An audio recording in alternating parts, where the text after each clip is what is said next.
Good evening student.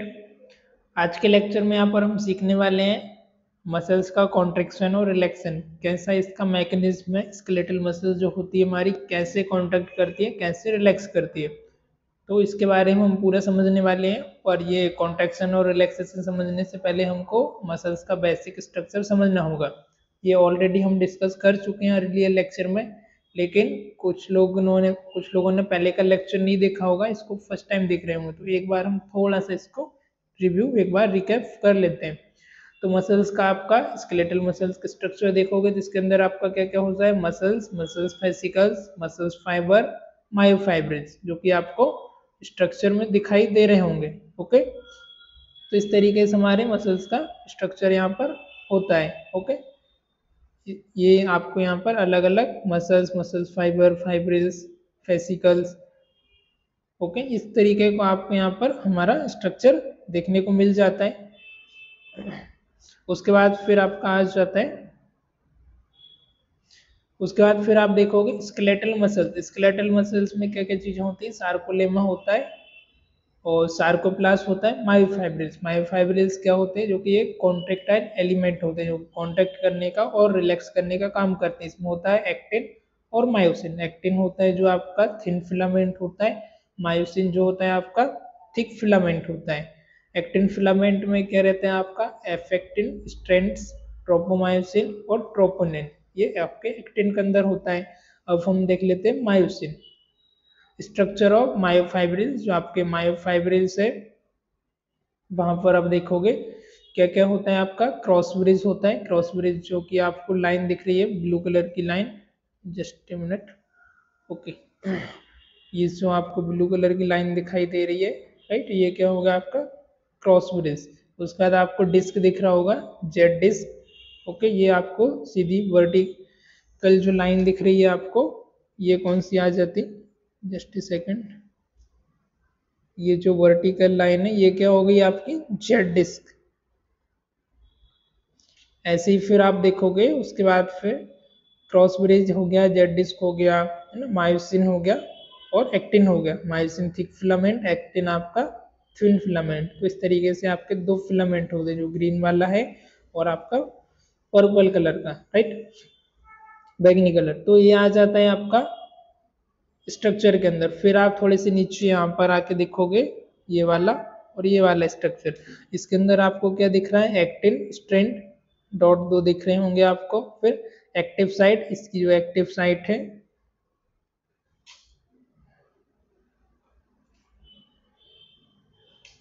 एक second, ये active site यहाँ पर और एफ एक्टिन स्ट्रेंडर।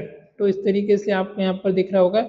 मायोसिन आपको थिक फिलामेंट दिख रहा है, मायोसिन मॉलिक्यूल, राइट, जो ग्रीन कलर का है ये क्या हो गया आपका myosin thick filament. Clear student? Okay, चलिए आगे बढ़ते हैं हम। इसको हम वापस से नॉर्मल पे कर देते हैं। तो मैकेनिज्म ऑफ मसल्स कॉन्ट्रैक्शन देख लेते हैं। सबसे फर्स्ट स्टेप में क्या होता है, आपको नर्व इम्पल्स आता है, जो आपकी सिनेप्टिक नर्व होती है, सिनोप्सिस का आपका प्रोसेस होता है। उसके बाद आपको किस तरीके से इट्स ऑल अबाउट कैसे होता है ये मसल्स कॉन्ट्रैक्शन, किसके बेसिस पे होता है, आपके स्केलेटल का मूवमेंट पर। जब आप बोन का मूवमेंट कर रहे हो, बॉडी के स्केलेटल का जब भी आप मूवमेंट कर रहे हो, उसके बेसिस पे ही आपका स्केलेटल का मूवमेंट होता है, राइट, वॉल्यूंटरी आपका मूवमेंट होता है। और स्केलेटल जो मसल्स होती है वो किस चीज से बन करके बनी हुई होती है, मायोफाइब्रिल्स और फाइबर से। फाइबर क्या होते हैं, टर्न अप करते हैं, इसको मेट करते हैं, जो कि रिपीटेटिव एक फंक्शनल यूनिट होती है फाइबर की, जिसको हम क्या बोलते हैं, सार्कोमेयर। सार्कोमेयर क्या होता है आपका स्टूडेंट, यहाँ पर functional unit of the muscles, जो कि रिपीटेटिव फंक्शन करती है। इस सार्कोमेयर जो आपका इस सार्कोमेयर होता है वो कंटेन होता है many parallel overlapping thin and thick filament. Thick filament आ जाता है आपका मायोसिन और थिन फिलामेंट आपका एक्टिन। तो एक दूसरे के ऊपर एक ओवरलैप करती है, ऐसा हमने स्ट्रक्चर में देखा था। अभी हम वापस इसके बारे में एक बार और समझ लेंगे। तो आगे हम इसमें फिर देखेंगे अब ये मसल्स कैसे कॉन्ट्रैक्ट होती है उसके बारे में हम समझेंगे। स्टेप 2 में क्या होता है, जो कैल्शियम आयन होता है वो आपका एक्स्ट्रा सेल्यूलर में इंटर होता है into the synaptic nerve through a calcium channel. Mechanism of muscles contraction. उसके बाद फिर क्या होता है आपका, calcium enter into the synaptic knob, acetylcholine vesicle rupture and acetylcholine release into the synaptic cleft by the exocytosis. और step 4 में acetylcholine diffuse across the neuromuscular junction and bind to the receptor site on the post synaptic membrane. ठीक, अब कैसे ये हो रहा है उसके बारे में हम इसको नॉर्मल शब्दों में समझने की कोशिश करेंगे। वैसे थोड़ा सा कॉम्प्लिकेटेड टॉपिक है, पर टीचर का काम है इसको आसान बनाना, इजी बनाना। तो मैं आपको इसको इजी वे में आपको समझाऊंगा कि आपको प्रॉपर तरीके से समझ आना चाहिए। स्टेप 5 में क्या होता है, यहाँ पर stimulating of the receptor cause conformational change in the post synaptic membrane and generate an action potential.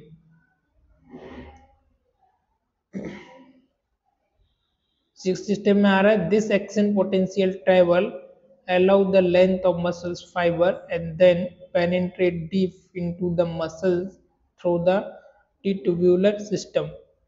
Step 7 बताया है, the electrical impulse stimulate the sarcoplasmic reticulum to release calcium into a contractile unit of myofibrils.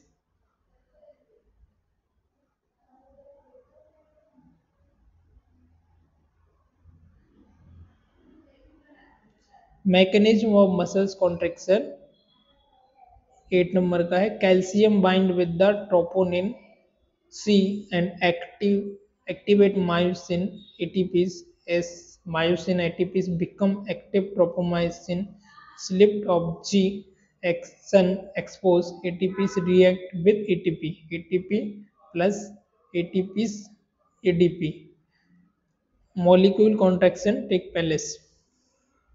Muscle contraction occur when calcium is pumped back into the sarcoplasmic reticulum away from the actin and myosin.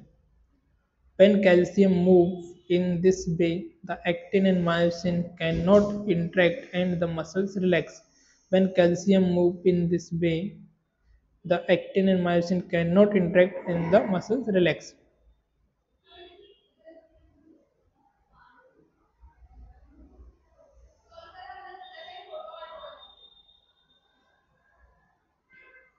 अब देख लेते हैं हम sliding filament में। अब हम इसको आराम से समझने की कोशिश करेंगे आसान शब्दों में। यहाँ पर आप देख रहे हो, जो आपको रेड कलर का दिख रहा है वो कौन सा हो गया आपका एक्टिन, और जो आपको ब्लू कलर का दिख रहा है या आपको बैगनी कलर का, ये हो गया आपका मायोसिन ना। थिक फिलामेंट, थिन फिलामेंट, इस तरीके से इसका अरेंजमेंट होता है। और आपको जेड डिस्क दिख रही होगी, जेड लाइन। तो जब ये कॉन्ट्रैक्ट होती है तो ये क्या होता है, पास में आ जाते हैं, आपस में एडजेसेंट हो जाते हैं, एक दूसरे से आके बाउंड हो जाती है, ऐड हो जाती है। जैसे रिलैक्स होता है वापस से दूर हो जाती है। तो इन कॉन्ट्रैक्शन में क्या होता है, आई बैंड डिसअपेयर हो जाता है, एच बैंड डिसअपेयर हो जाता है, एम बैंड आपका डिसअपेयर हो जाता है। ऊपर हमने यहाँ पर देखा था I band, H band, M band, okay. Z disc हो गया, स्ट्रक्चर में हमने इसका पूरा डिटेल समझा हुआ था पहले। तो इस तरीके से इसका फंक्शन करती है।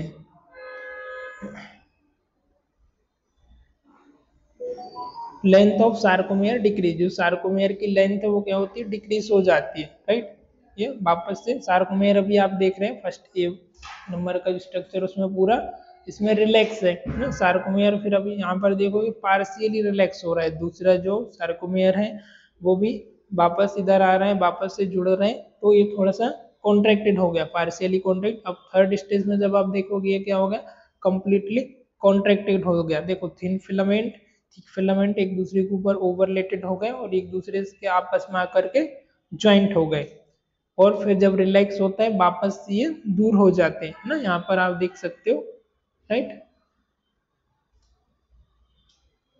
हम ये पेन का यूज कर लेते हैं, ये इस तरफ वापस से मूव हो गया। और इसी जगह आप यहाँ पर देखोगे इसमें क्या दिख रहा है आपको, थोड़ा दूर दूर है ना। इसमें आप देख रहे होंगे इस तरफ है, और वापस से जब आप इधर नीचे देखोगे इस वाली में देखोगे तो इसमें क्या हो रहा है, ये पास की तरफ आ गया है ये देखो, ये दोनों आपस में आके यहाँ पर ऐड हो गया, तो ये क्या हो गई, आपकी मसल्स हो गई कॉन्ट्रैक्ट। जैसे ये दूर जाता है आपकी मसल्स क्या हो जाती है, रिलैक्स हो जाती है। अब एक केमिकल लेवल पर कैसे करती है हम इसके बारे में देख लेते हैं। यहाँ पर तीनों स्टेज एक साथ दिखाया है, इसमें पूरा रिलैक्स है फर्स्ट स्टेज में, सेकेंड स्टेज में पार्शियली कॉन्ट्रैक्टेड है और थर्ड स्टेज में पूरी तरीके से कॉन्ट्रैक्टेड है,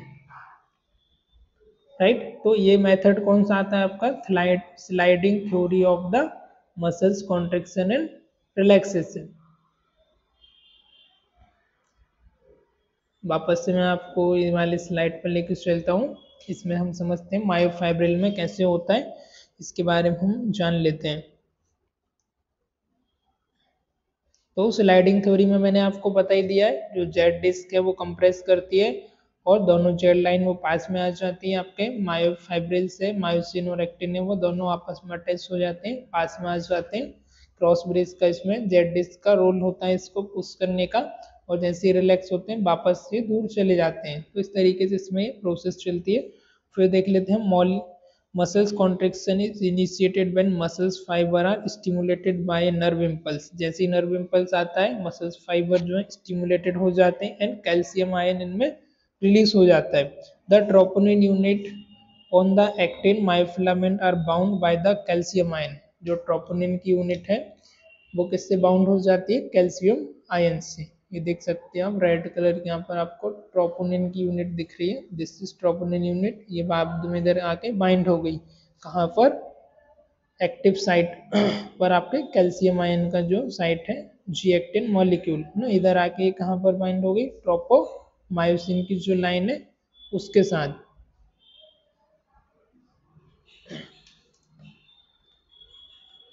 The troponin unit on the actin myofilament are bound by the calcium ion. The binding displaces tropomyosin along the myofilament, which in turn expose the myofilament binding site.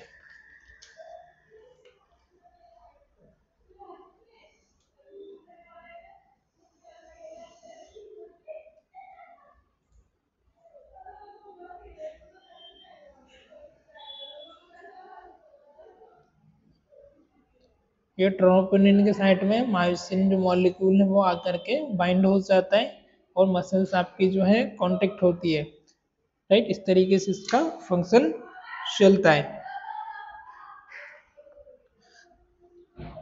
The troponin unit on the actin myofilament are bound by the calcium ion. The binding displaces tropomyosin along the myofilament, which in turn expose the myosin binding site। वापस ये क्या होता है, turn हो जाती है, घूम जाती है, जिस तरफ से जो मायोसिन का एक्टिव साइट है वो एक्सपोज हो जाती है, वापस से दूसरा मायोसिन आता है आपका, मायोफिलामेंट आता है, वापस से आपका एक्टिव जो साइट है उधर आकर के ट्रोपोनिन बाइंड हो जाता है। इस तरीके से ये चलता है। मायोसिन मॉलिक्यूल आप यहाँ पर देख रहे होंगे स्टूडेंट्स, ये हमारा, जस्ट मिनट, ये जो है हमारा हेड दिख रहा है इसका आपको, ये क्या होता है, ये जो हेड है स्टिमुलेट होता है, जैसे इसमें कैल्शियम का रिलीज होता है, एटीपी का रिलीज होता है और ये एक्टिव हो जाता है। जैसे एक्टिव होता है वापस में जाके ये क्या होता है, इधर आप देख रहे होंगे, थोड़ा सा जूम आउट, एक मिनट, हाँ। तो यहाँ पर ये देखो इसका हेड दिख रहा है, ये हेड क्या होता है, वापस से स्टिमुलेट होता है और इसके साथ आप देख रहे होंगे ये लाइट चेन और डॉट डॉट आपको जो दिख रहा है hinge region of myosin, myosin का जो हिंज रीजन है वहां पर जाकर के ये क्या होता है आपका ज्वाइंट हो जाता है ट्रोपोनिन के साथ। At this stage, the head of each myosin unit is bound to the ADP and phosphate molecule remaining in the previous muscles contraction। ये किसके साथ बाउंड हो जाता है, इस स्टेज पर जाकर जो मायोसिन का हेड है, बैंड ऑफ ईच मायोसिन इस बाउंड एटीपी, एटीपी इसमें ऐसे रिलीज होता है और ये फॉस्फेट के साथ जाकर के बाउंड हो जाता है। फॉस्फेट इसमें ऑलरेडी जो प्रीवियस साइकिल हुआ रहता है उसका रिमेन रहता है, तब मसल्स कॉन्ट्रैक्ट होती है तब। तो this myosin band release this phosphate and bind to the actin myofilament by a newly exposed myosin binding site. और वापस से ये क्या करता है, जो सेकेंड टाइम जब होता है तो ये जो आपका फॉस्फेट है उसको रिलीज कर देता है। जैसे इसने फॉस्फेट रिलीज किया, इसका जो साइट है वो रोटेट हो जाता है। जैसे साइट रोटेट हुआ, वापस से ये मायोफिलामेंट जाता है और जो न्यूली एक्सपोज मायोसिन रहता है उसके साथ क्या होता है, मायोफिलामेंट सॉरी मायोसिन का जो मॉलिक्यूल है, इसका हेड है मायोसिन, वो वापस से जाकर के न्यू साइड वहां पर बाइंड हो जाता है। फिर आगे हम यहाँ पर देखेंगे, the two myofilament glide past on another propelled by the head missed movement of the myosin unit powered by the forward by the chemical energy stored in their head. As the unit moves, they release the ADP molecule bound to their bands. इसमें क्या होता है, ATP generate होता है। इसका जो आपको head दिख रहा है मिस्ट टाइप का,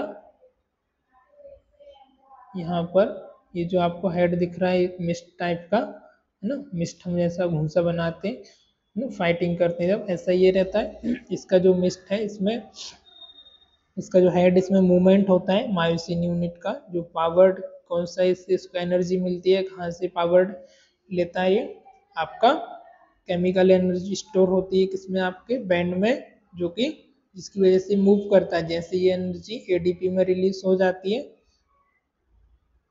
तो ये अपने बैंड से जाकर वापस से अटैच हो जाता है। ये देखो क्रॉस ब्रिज के साथ ये इधर अटैच हो रहा है यहाँ पर, ठीक। तो इसके साथ ये क्या हो रहा है, थिक फिलामेंट के साथ वापस से जाके अटैच हो जाता है, जैसे इसमें एनर्जी एटीपी के फॉर्म में रिलीज होती है। फिर आगे हम देखेंगे, the gliding motion is halted when ATP molecule bind to the myosin head. The gliding motion is halted when ATP molecule bind to the myosin head, thus serving the bond between myosin and actin.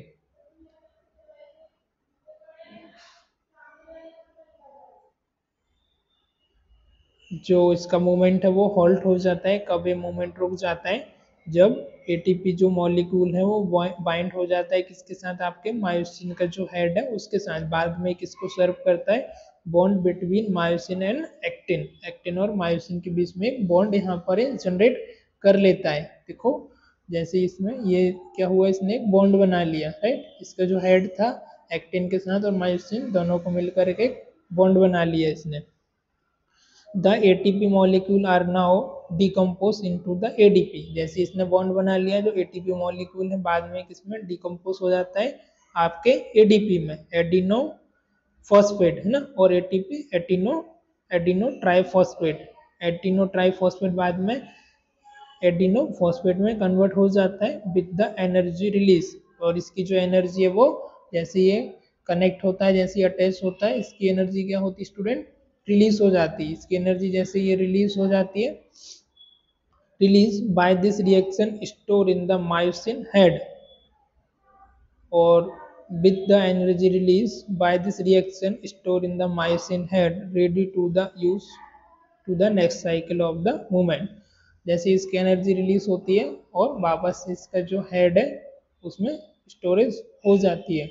Energy release हुई, वापस से जो head है इसमें store हो गई और next cycle के लिए रेडी हो जाता है, मूव करने के लिए, वापस ये बेंड करने के लिए हमारा ये रेडी हो जाता है, right.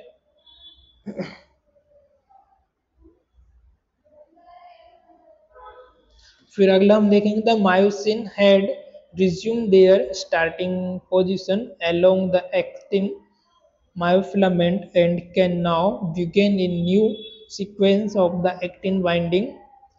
The presence of the further calcium ion will trigger a new cycle.